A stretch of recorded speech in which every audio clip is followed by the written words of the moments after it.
قال النبي صلى الله عليه وسلم من يرد الله به خيرا يفقهه في الدين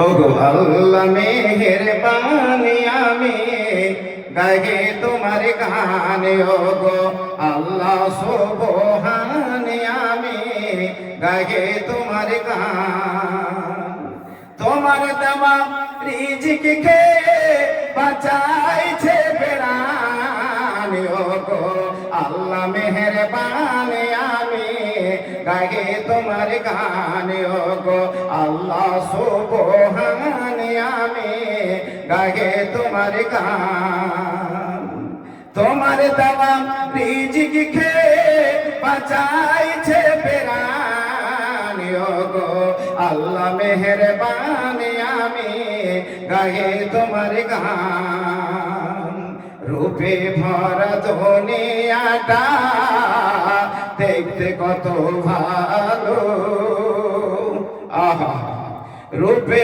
ভরা দুনিয়াটা দেখতে কত ভালো দেখবো যে তাই চোখে দিলে নয়নে আলো কত দেখি আলো বিহীন কত দেখি আলো বিহীন একে তোমার শান ওগো আল্লাহ মেহেরবানি আমি গায়ে তোমার গান ওগো আল্লাহ সুবহানি আমি গায়ে তোমার গান তোমার দেওয়া রিজিক খেয়ে বাঁচাইছে প্রাণ ওগো আল্লাহ মেহেরবানি আমি গায়ে তোমার গান কার আদেশে চোটে বায়ো কেন বা বৃষ্টি ঝরে আহা কার আদেশে ছোটে পায়ো কেন বা বৃষ্টি ঝরে কার আদেশে মাঠের কাছে ফুল ধরে ফুল ঝরে আমি যেদিকে তাকাই দেখি আমি যেদিকে তাকাই দেখি তোমার মহিমা বিদ্যমান ওগো আল্লাহ মেহেরবানি আমি গায়ে তোমার গান ওগো আল্লাহ সুবহানি আমি গায়ে তোমার গান তোমার দেওয়া রিজিক খেয়ে বাঁচাইছে প্রাণ ওগো আল্লাহ মেহেরবানি আমি গায়ে তোমার গান ওগো আল্লাহ সুবহানি আমি গায়ে তোমার গান লিল্লাহি তাকবীর বলুন আল্লাহু আকবার বলুন লিল্লাহি তাকবীর রব্বি ইশরাহ লি সাদরি ওয়া ইয়াসসির লি আমরি ওয়াহলুল উকদাতাম মিন লিসানি ইয়াফকাহু কওলি রব্বি জিদনি ইলমা সকলে পড়ুন আল্লাহুম্মা সাল্লি আলা মুহাম্মাদ ওয়া মুহাম্মাদ কামা সাল্লাইতা আলা ইব্রাহিম ওয়া আলা ইব্রাহিম ইন্নাকা হামিদুম মাজিদ আল্লাহুম্মা বারিক আলা মুহাম্মাদ ওয়া মুহাম্মাদ কামা বারাকতা আলা ইব্রাহিম ওয়া আলা ইব্রাহিম ইন্নাকা হামিদুম মাজিদ আজকের সভার সম্মানিত সভাপতি উলামা ইকরাম সামনের শ্রোতা মণ্ডলী পর্দানাসীন মা এবং বোনেরা যাবতীয় স্তুতি সেই একমাত্র আল্লাহ পাকের নিমিত্তে যেই আল্লাহ সমগ্র জগতের প্রতিপালক যিনি সবার স্রষ্টা যিনি সমগ্র জগৎকে পরিবেষ্টন করেন যিনি সর্বশ্রেষ্ঠ সর্বমহান achieving comforting and preserving them for his most high supreme glory যিনার দৃষ্টির সমক্ষে এবং পিছনে যত কিছু আছে আল্লাহ পাক সুবহানাহু ওয়া তাআলার তত্ত্বাবধানে যেই আল্লাহ পাক সুবহানাহু ওয়া তাআলা এমন একটা মুহূর্তে এমন একটা সময় আমাদের জামিয়া প্রাঙ্গণে আমাদের সকলকে আসার সুযোগ করে দিয়েছেন সেই আল্লাহ খুব মুহাব্বতের সাথে অত্যন্ত আন্তরিকতার সাথে একবার উচ্চস্বরে বলবো না আলহামদুলিল্লাহ, জোরে বলুন আলহামদুলিল্লাহ। যিনি আফান নাস, যিনি तमाम পৃথিবীর নেতা নবী মুহাম্মদ রাসূলুল্লাহ বলুন সাল্লাল্লাহু প্রতি শত কোটি শান্তির ধারা বিবর্ষিত হোক, সকলে বলুন আমিন। আল্লাহুম্মা সাল্লি আলাইহি আল্লাহুম্মা বারিক ওয়া তাসলিম। সম্মানিত উপস্থিতি, আমরা মুসলিম, ইসলাম হচ্ছে আমাদের ধর্ম। নবী মুহাম্মদ রাসূলুল্লাহ বলুন সাল্লাল্লাহু তিনি হচ্ছেন আমাদের নেতা এবং তিনাকে নেতৃত্ব দিয়েছেন স্বয়ং আল্লাহ পাক সুবহানাহু ওয়া তাআলা। জেগে উঠেছে সারা দুনিয়ায়, জেগে উঠেছে সারা দুনিয়ায়, উঠেছে তুফান নবী দরিয়ায়, নবী প্রেমের ডাক দিয়েছে সারা বিশ্বে দেতায়। তাই নবী আলাইহিস সালাতু ওয়াস সালামের আদর্শ तमाम পৃথিবীতে প্রযোজ্য। তাই দিনার প্রতি শত কোটি শান্তির ধারা বিবর্ষিত হোক, সকলে বলুন আমিন। আল্লাহুম্মা সাল্লি আলাইহি ওয়া বারিক ওয়া তাসলিম। আমি আপনাদের সামনে খুব বেশি আলোচনা ট্র্যাজেডি লম্বা চওড়া করব না, কারণ একটা নির্ধারিত সময় আমাকে বেঁধে দিয়েছেন, আর আমি হচ্ছে জামিয়া রহমানিয়ার এমসি কমিটির একজন সদস্য। তার একাডেমিক ক্যারিয়ারটা আপনাদের সামনে আমি কিছু তুলে ধরবো ইনশাআল্লাহ। তারপরে আগামী কালকে পশ্চিমবঙ্গ, ঝাড়খণ্ড, বিহার বিভিন্ন জায়গা থেকে অনেকে এই জলসায় আসবেন, এই জলসাকে সাফল্য মণ্ডিত করার জন্য। এর পূর্বে যেমন করেছেন সেই রূপ আগামী কালকে আপনারা সকলে আসবেন, বসবেন, থাকবেন। কিন্তু আজকের যে প্রোগ্রাম এবং আজকের জলসার যে প্রধান বক্তা সামাহাতু শেখ আল্লামা বদরুদ্দোজা নদভী হাফিজাহুল্লাহ, তিনি সঠিক টাইমে, নির্ধারিত টাইমে উনি এসে উপস্থিত হবেন। তার আগে আমি কিছু আলোচনা আপনাদের সামনে আমি করি। আমরা মুসলিম, ইসলাম হচ্ছে আমাদের ধর্ম, তাই তো? কথা বলতে হবে। আমরা মুসলিম, ইসলাম হচ্ছে আমাদের ধর্ম। নবী মুহাম্মদ রাসূলুল্লাহ সাল্লাল্লাহু তিনি হচ্ছেন আমাদের নেতা এবং তিনাকে নেতৃত্ব দিয়েছেন স্বয়ং আল্লাহ পাক সুবহানাহু ওয়া তাআলা। আল্লাহ পাক সুবহানাহু ওয়া তাআলা যতক্ষণ পর্যন্ত নবী মুহাম্মদ রাসূলুল্লাহ সাল্লাল্লাহু আলাইহি সাল্লামকে না বলেছেন, ততক্ষণ পর্যন্ত তিনি নিজের জবান পর্যন্ত সেই নবী আলাইহিস সালাতু ওয়াস সালামের আদর্শ तमाम পৃথিবীতে প্রযোজ্য। আমরা মুসলিম, ইসলাম হচ্ছে আমাদের ধর্ম। তো ইসলাম শব্দের পারিভাষিক অর্থ পেতে আমরা এক বাক্যে বলবো ইসলাম মানে শান্তি, তাই তো? ইসলাম মানে শান্তি, তাই বলবে? You don't know. ইসলামের মাধ্যম হচ্ছে সিলম, আর সিলম শব্দের পারিভাষিক অর্থ হচ্ছে শান্তি। ইসলাম হচ্ছে আমাদের ধর্ম আর মুসলিম হচ্ছে আমাদের জাতি। কোরআন মাজিদে আল্লাহ পাক সুবহানাহু ওয়া তাআলা 114টি সূরা বর্ণনা করেছেন। 114টি সূরার মধ্যে একটি সূরার নাম হচ্ছে সূরা গরু। গরু বলে কোন সূরা আছে? আছে গো? নাই? হ্যাঁ, কোরআন মাজিদে গরু নামক কোন সূরা আছে কি না? হ্যাঁ, আছে তো। কোরআন মাজিদে আল্লাহ পাক সুবহানাহু ওয়া তাআলা একটি সূরার নাম রেখেছেন, সেই সূরাটির নাম হচ্ছে সূরা গরু। আরবি ভাষায় সেই সূরাটির নাম হচ্ছে সূরাতুল বাকার। বাকার মানে হচ্ছে গরু। এমনি করে আল্লাহ পাক সুবহানাহু ওয়া তাআলা একটি সূরার নাম রেখেছেন, সেই সূরাটির নাম হচ্ছে সূরা হাতিম। আরবি ভাষায় সেই সূরাটির নাম হচ্ছে সূরা ফিল। ফিল মানে হচ্ছে হাতি। এমনি করে আল্লাহ পাক সুবহানাহু ওয়া তাআলা একটি সূরার নাম রেখেছেন, সেই সূরাটির নাম হচ্ছে সূরা পাখি।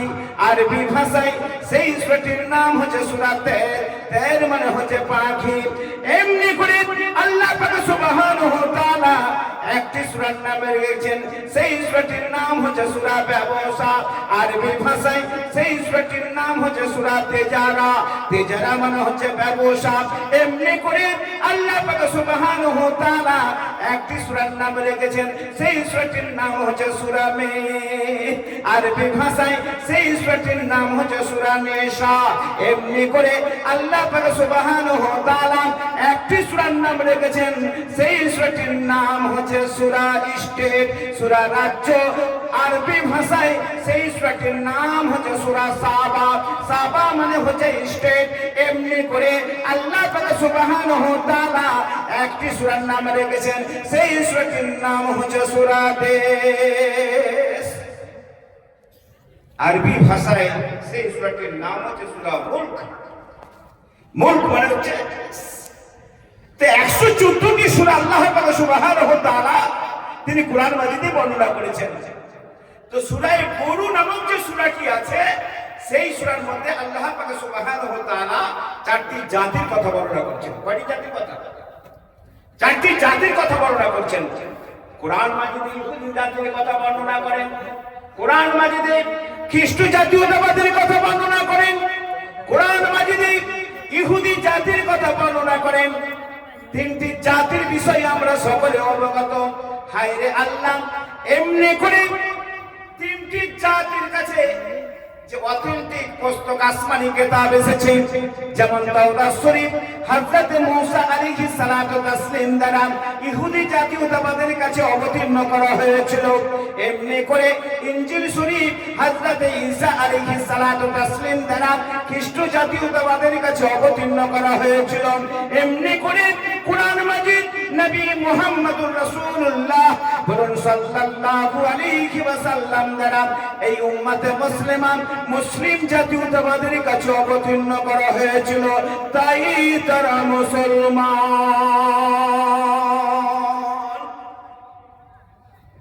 3টি জাতির বিষয়ে আমরা সকলে অবগত, কিন্তু আরো একটি জাতির কথা বলেছেন। সেই জাতির নাম হচ্ছে জাতে সাবিন। সেই জাতি আবার কোনটি জাত? সেই জাতি আবার কোনটি জাত? আরে আমি তো দূরের কথা, পৃথিবীর এমন কোন শিক্ষাবিদ নাই যে হ্যাঁ সে প্রমাণ করতে পেরেছে। আপনারা জানেন রামায়ণ মহাভারত মানুষ রচিত পুস্তক বাল্মীকি রচনা করেছে। বেদ হচ্ছে 4 প্রকার, সামবেদ, ঋগ্বেদ, অথর্ববেদ, ঋগ্বেদ, 4টি বেদ আছে। এই 4টি বেদ আপনারা জানেন। এই 4টি বেদের মধ্যে মনু শব্দটা ব্যবহার করেছেন। মনু কাকে বলে আমি ব্যাখ্যা করছি, আমি একদম 11টার সময় একদম শেষ করে দেব। মনু কাকে বলে আপনারা জানেন।